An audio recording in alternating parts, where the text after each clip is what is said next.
Hi guys, வணக்கம். Welcome to MrsSamalayarai.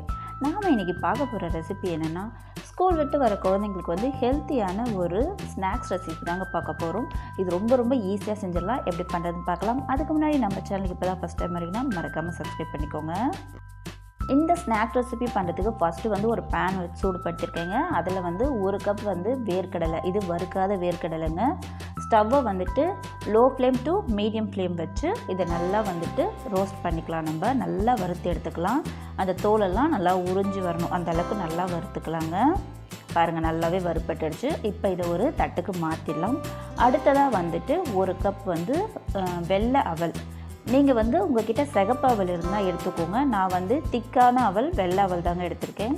வேர்க்கடலை எந்த அளவுக்கு எடுக்கிறோமோ அதே அளவு தான் இந்த அவலும் எடுக்கணும். இதையும் லோ ஃப்ளேமில் வச்சு நல்லா வறுத்து எடுத்துக்கலாம். நல்லா கிறிஸ்பியாக வரணும். இதையும் ஒரு பிளேட்டுக்கு மாற்றி வச்சுங்க. அடுத்ததாக ஒரு கப் வெல்லம் எடுத்துக்கலாங்க. இதுவும் அதே அளவு தான். அரை கப் தண்ணி சேர்த்துக்கலாம். சேர்த்துட்டு இது நல்லா கரைஞ்சி நமக்கு கொதித்து வரட்டும். இது பாகுபதம் எதுவும் இல்லைங்க. நமக்கு வெள்ளத்தில் இருக்க தூசு மண்ணெல்லாம் இல்லையா, அதை எடுக்கிறதுக்காக தான். பாருங்கள், நல்லா கொதிச்சிடுச்சு, வெல்லமும் கரைஞ்சிடுச்சு. இப்போ ஸ்டவ் ஆஃப் பண்ணிவிட்டு இதை தனியாக வச்சிடலாங்க. அடுத்ததாக நம்ம வறுத்தோம் இல்லையா வேர்க்கடலை, அது தோலெல்லாம் எடுத்துகிட்டு நான் எடுத்து வச்சுருக்கேங்க. இதே மாதிரி அவளும் நல்லாவே ஆறி வந்திருக்கு. இப்போ ஒரு மிக்ஸி ஜாரில் ஃபஸ்ட்டு நம்ம அவல் இருக்கு இல்லையா, அதை சேர்த்துக்கலாம். சேர்த்துட்டு இதை நம்ம நல்லா நைஸாக பொடி பண்ண போகிறோங்க. இதை நான் அரைச்சிட்டு காமிக்கிறேன். பாருங்கள், அரைச்சாச்சு, நல்லா நைஸாகவே பவுட்ராக ஆகிடுச்சு. இப்போ இதை ஒரு பிளேட்டுக்கு நம்ம மாற்றிக்கலாம்.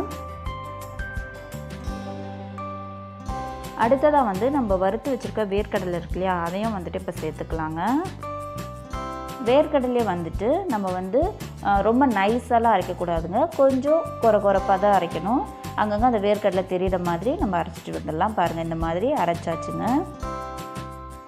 இப்போ இதெல்லாம் தனியாக இருக்கட்டும். அடுத்ததாக ஸ்டவ்வில் ஒரு பேன் வச்சுட்டு 2 டீஸ்பூன் நெய் சேர்த்துக்கலாங்க. நெய் சூடான உடனே ஒரு 6-7 முந்திரி நான் பொடியாக கட் பண்ணி வச்சுருக்கேன், அதை சேர்த்துக்கலாம். நீங்கள் இந்த முந்திரி வேணான்னு நினச்சிங்கன்னா ஸ்கிப் பண்ணிக்கலாங்க. ஆனால் இது சேர்க்கும் போது நம்ம சாப்பிடும்போது அங்கங்கே கடிப்படுறது ரொம்பவே நல்லாயிருக்கும். இப்போ முந்திரி நல்லா செவந்ததுக்கப்புறமா ஒரு 2 டேபிள் ஸ்பூன் துருவின தேங்காய் சேர்த்துக்கலாம்.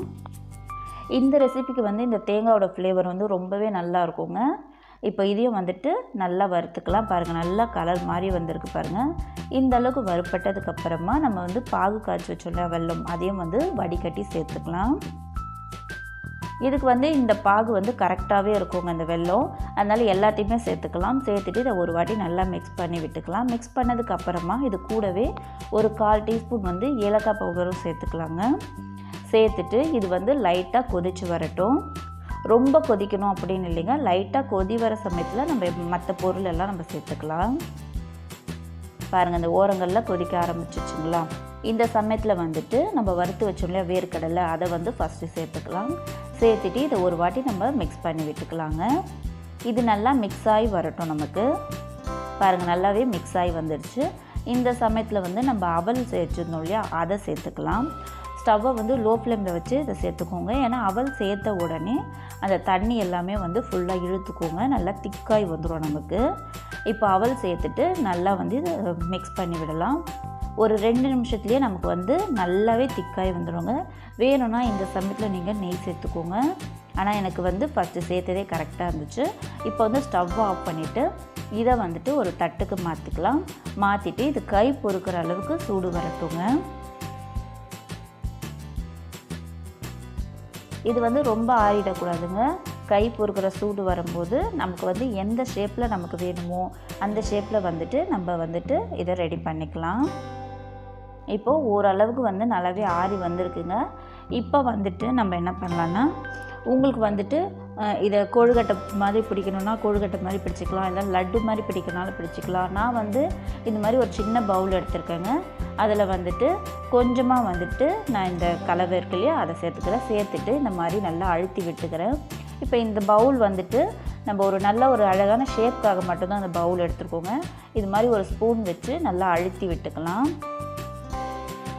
அழுத்தி விட்டுட்டு இப்போ கையில் இந்த மாதிரி நீங்கள் தட்டினீங்கனாலே அது வெளியே வந்துடும். பாருங்கள், பார்க்கவே எவ்வளோ அழகாக வந்திருக்கு பார்த்தீங்களா. நம்ம நெய்லாம் கூட எதுவுமே தடவலை. ஆனால் உங்களுக்கு வந்துட்டு அந்த பவுலில் நெய் தடவிக்கணுன்னாலும் நெய் தடவியும் நீங்கள் அந்த மாதிரி பண்ணலாம். பாருங்கள், சூப்பரான ஒரு ஸ்நாக் வந்து ரெடி ஆகிடுச்சு. அதுவும் இது செய்யறதுக்கு நமக்கு ரொம்பலாம் டைம் ஆகாதுங்க. நான் வந்து என் பசங்களுக்கு பிடிக்குன்றதுனால ஒரு 4 பீஸ் மட்டும் இந்த மாதிரி லட்டு மாதிரியும் பிடிச்சி வச்சுட்டேங்க. ரொம்ப ரொம்ப சிம்பிளாக செஞ்சிடலாங்க. ரொம்ப ரொம்ப ஹெல்த்தியான ஒரு ஸ்நாக் ரெசிபிங்க. இந்த வீடியோ உங்களுக்கு பிடிச்சிருக்கும்னு நினைக்கிறேன். பிடிச்சிருந்தால் மறக்காமல் நம்ம சேனலை சப்ஸ்கிரைப் பண்ணிக்கோங்க. தேங்க்ஸ் ஃபார் வாட்சிங்.